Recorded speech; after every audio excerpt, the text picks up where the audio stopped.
office, shadows creep, fair and square, secrets they keep.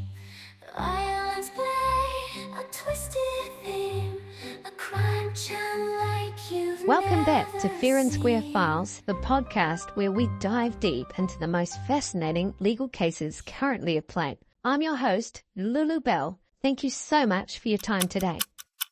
We're going to be continuing our in-depth analysis of this high-profile Karen Read trial. This podcast is designed for those of you who have been keeping up with the case in the trial. If you're new to the story, don't worry. You can check out our weekly one playlist and the video Unraveling the Mystery, which will bring you up to speed with individuals involved, the location and the testimonies in the trial so far. Now buckle up, folks, because this case is a real roller coaster. Let's start with a recap. Karen Read stands accused of murdering her boyfriend, Boston police officer JohnOKeefe. His body was found in the snow outside the home of retired Canton police officer Brian Albert. The defense argues there's a cover-up at play. We've seen a lot of testimony, cross-examinations, and a fair share of eyebrow-raising moments. Today, we'll be taking a broader look at the entire case so far. We'll share our opinions, dissect the facts, and explore the unanswered questions. There's a lot to unpack, and we'll try to keep it fair and square.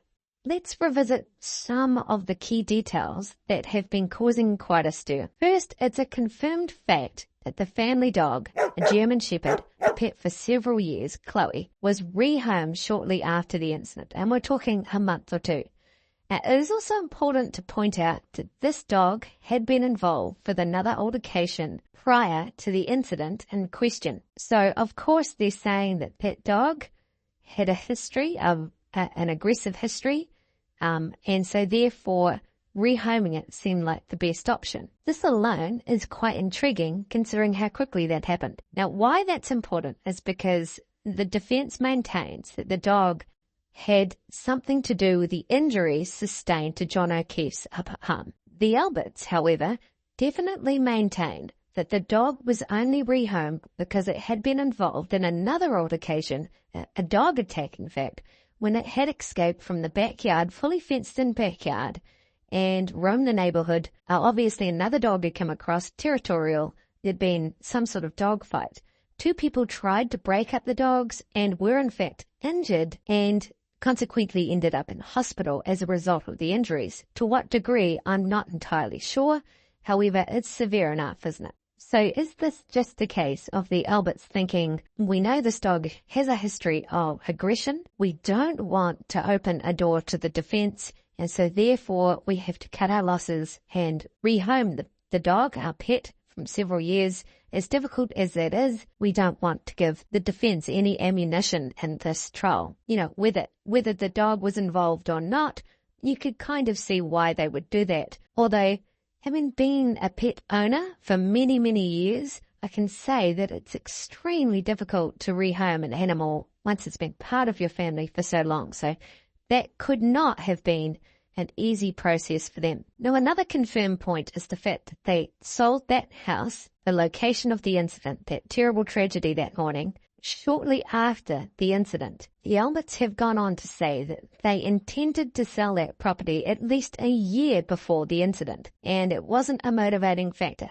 Although I do find that hard to believe, I'm sure for anyone, innocent as well, that would be a motivating factor. It would be like being in a fishbowl, wouldn't it? It'd be terrible if you're innocent and you're in there, you're in your castle and people are driving past every day pointing fingers. It would be a hot spot. According to the Alberts, the reason for putting the house on the market was because they were getting older, the kids were leaving home, they were rattling around in this big house, and it was kind of like, well, now is the time, the market was hot, so we should investigate our options. It's important also to point out there are currently rumors swirling around the family taking a $50,000 loss on the house sale, and why would they do that? They just wanted to get out quickly, and also there was a potentially mysterious floor concrete slab work done. Now, these are all pure speculation. Those two last points are very important to point out, that has not been presented as evidence in court, and at this stage, pure speculation and mostly driven by armchair detectives online. But let's be honest, if that is true, let's hear it, because that's fascinating and certainly adds to the cloud of suspicion around the case. But at this stage, those 2 points have to be just taken with a grain of salt, okay? This case has deeply divided public opinion. Everywhere you read, people seem to be split down the middle. It's a classic damned if you do, damned if you don't situation. At the end of the day, we must pay our respects to JohnOKeefe and his family, who have been through enough already. People are entitled to their opinions, absolutely. Freedom of speech. But very few, if any, truly know what happened on that fateful morning. All we can do is listen, be empathetic, and understanding.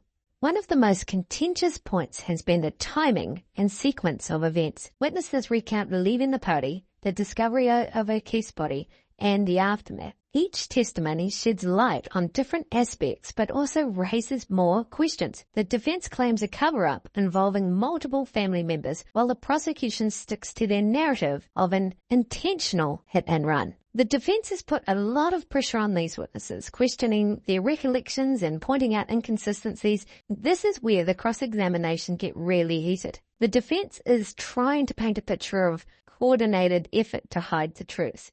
Whether or not they're successful in convincing the jury is another matter. It's important to maintain objective and don't get too buried in your own thoughts. If we shift focus onto the Alberts, maintaining such an elaborate cover-up involving multiple people, overlapping times, different personalities, crazy weather conditions, all within a relatively short space of time, it would be very difficult to maintain that, you would think, without all of a sudden multiple cracks starting to appear, the wheels falling off, and maybe one person breaking and saying, hey, this was all an elaborate cover up. This is what really happened. I'm not saying that that's not possible. It's just important to look at it with open eyes. Because, of course, there is speculation that the cover-up runs very deep, right into the police force, now, of course, into the actual judicial system. The chances of that, relatively slim in my mind anyway. However, all the defense needs to do is create reasonable doubt. And what I will maintain is the fact that within the prosecution's story, within their narrative, there started to become an enormous amount of coincidences within the testimony from the Alberts and the family and the friends and the extension of the people that were there on that evening. One of those people is Colin Albert. Colin is the nephew of Brian Albert, who owns the home, and the son of Chris Albert, Brian Albert's brother. Colin, at this stage, stands out like a sore knuckle, doesn't he? Have you seen the videos of him making threats? Is this just a case of a young man acting out under the influence of alcohol? Did he have a bit of a temper? Does he have a bit of a temper? Does he tend to lash out a little bit? And are they protecting him for that reason? Is it much like the dog, where they see him as a potential doorway for the defense to be able to come in and attack them? Are they protecting him is basically what I'm trying to say. I think most people that saw Colin's knuckles a month after the incident immediately thought he's been in a fight. That's what your knuckles look like when someone has been in an altercation. However, he maintains that he fell over, he was holding a glass or his phone in his hand, and he fell sideways. It was a steep incline, and his knuckles hit the concrete. Now, this kind of goes against your natural instincts, right? To drop everything and put your palm out. However, Colin is adamant that he must have been holding something, and that's how he damaged his knuckles. I will leave that entirely up to you to believe or not believe. It's well worth checking out the testimony of Colin Albert. You'll find it in some of our recent upload videos. Totally worth checking out and listening to, so you can make your own mind up. As we continue to dissect all these testimonies, it's important to consider all the angles. Could it be that JohnOKeefe was behind the vehicle at the wrong time? Terrible conditions. We know that Karen had been drinking Maybe they'd had a heated altercation beforehand, an argument, come home, why are you here, it's late, those sorts of things. Is there a chance that he was tying his shoe at the time? Low down, she didn't see him. By she, I mean Karen. She reverses, doesn't know he's there, doesn't even really notice that she sort of bumps into anything, and hits him square on the nose. He goes straight back. There's a fire hydrant there, potentially hits his head on that. And she drives off blissfully unaware of what's just transpired. Maybe not blissfully, because, let's be honest, if they'd just had a heated altercation, she was probably pretty furious.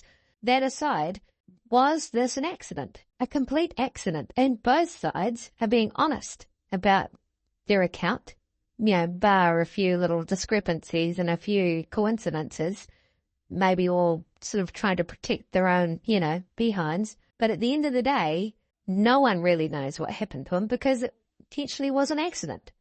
Hence the reason why his shoe was on the other side of the road. Rightfully, people have analysed the injuries sustained to O'Keefe, and they don't seem to align with being in a vehicle accident, particularly a hit-and-run scenario. You would expect him to have other internal injuries, broken ribs. I mean, at what speed would she to have been going at to have done that to him? I must admit, my first impression of those injuries was with bewilderment. I couldn't fathom how he could have sustained those type of injuries in those places. After all, he was a 6'2" man who would have, you would think, been head and shoulder above the car. However, it's important to stress that was just an initial opinion based on those photographs and the evidence we had at the time. I'm not saying it's not impossible, I'm just saying that that was an honest observation. And certainly, I should also highlight that Karen Reid, in an interview before the trial, said that she remembered dropping him off. He went up the driveway and into the side door. Now, even if it was an accident, that would be impossible. There's no way she would have seen him go up the driveway into the side door and at the same time him being behind the car and she accidentally backed into him. That doesn't line up. Equally bamboozling is the investigation which the police department took on at the time, because it seemed to be just a bit loosey-goosey, didn't it? From the cups, the paper cups that they used, from the neighbour beside Brian Albert, who just happened to be a police officer as well. I mean, that doesn't seem like standard procedure, does it? They'll have their reasoning for that, but I'm sure at the end of the day, they perceive this as just being an open-shut case. They arrive at the scene early hours. There's a woman that's hysterical, potentially still has a bit of alcohol in her breath, hasn't had any sleep, and she was in hysterics. I mean, if you've listened to the recording, you can clearly make out Karen Reid in the background, frantic. Even those testifying against Karen, really, to be fair, have stated that she was in a state of hysteria. And of course you would be. Of course you would be. So that makes sense. But from an investigator standpoint, from a police perspective, they arrived there. It's a colleague. Maybe they know him, maybe they don't, but they know of him. They see a body on the lawn. They see somebody that's hysterical. She doesn't know what's happened. She's not pointing the finger at that particular time. She's just hysterical. They're quickly trying to piece it all together. The weather conditions are terrible. The snow lying on the ground is atrocious. One of the investigators actually said that, and I'm not sure how I can get my head around this, but said that he hadn't investigated in the snow or in these types of conditions before, which seems unusual given their location and the fact that he'd been in the force for many, many, many years. The choice of using a leaf blower on the scene seemed to me bizarre at the time, because would that not shift? I mean, you're talking about fragile little pieces of glass that are moved from one point to another on next to nothing, right? And you're blowing a leaf blower, which has quite a bit of force, depending on the brand, of course. Some are terrible. And you're blowing that around the scene, around the crime scene. Again, best to hear it from the horse's mouth. So we'll put the links to those videos in the description down below. Certainly, if you haven't heard it, well worth listening to the police's testimony from when they first arrived at the scene on that fateful morning. In terms of important characters within the trial itself, we can't overlook or understate the importance of Brian Higgins, who is well documented, had the simmerings of a relationship between him and Karen Reed, the defendant. He was at the house that evening and is very good friends with Brian Albert. In fact, in footage of the bar that evening, you can see them play fighting and a bit of banter, obviously had quite a close relationship. According to Brian Albert's testimony, which I would recommend you listen to if you haven't, he suggests that Higgins had left the bar slightly earlier than them, had gone round to the house first, and had a little snowplow attachment to his vehicle. I believe he said he had a Jeep, but I might be wrong in saying that. Now, apparently he had groomed the driveway for them, or at least pushed some of the snow back. So then when they arrived, it was nice and clean and tidy for them. Is it possible he left the party a little earlier than everyone else, and because he had done the same thing when he arrived, knowing that other people were going to leave the party behind him, he then groomed the road and the driveway? Is it possible that something happened then? Was JohnOKeefe already lying there and, unbeknownst to Brian Higgins, he collides with him or hits him? Or is there something else, a missing piece of the puzzle that we're unaware of that, again, was an accident? Or maybe not. Very important to stress that these are just all opinions and total speculation. This isn't based on factual evidence. This is just trying to figure out where those missing pieces of puzzle are and thinking outside of the square or the box, because potentially, if this was one accident after another, it's going to start looking a little suspicious, isn't it? Because how often does that happen? Talking about suspicions and Brian Higgins, Brian Albert's so-called butt dial to Brian Higgins in the early hours of the morning has raised more than a few eyebrows. Was it an accidental call or something more deliberate?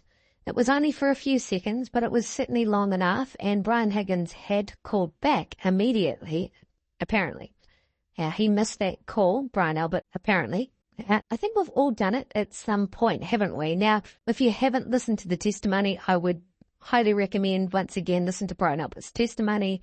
He gets grilled over it. There's a cross-examination, I believe, in regards to that phone being in the bed and why he keeps it in the bed. Why doesn't he keep it on the nightstand?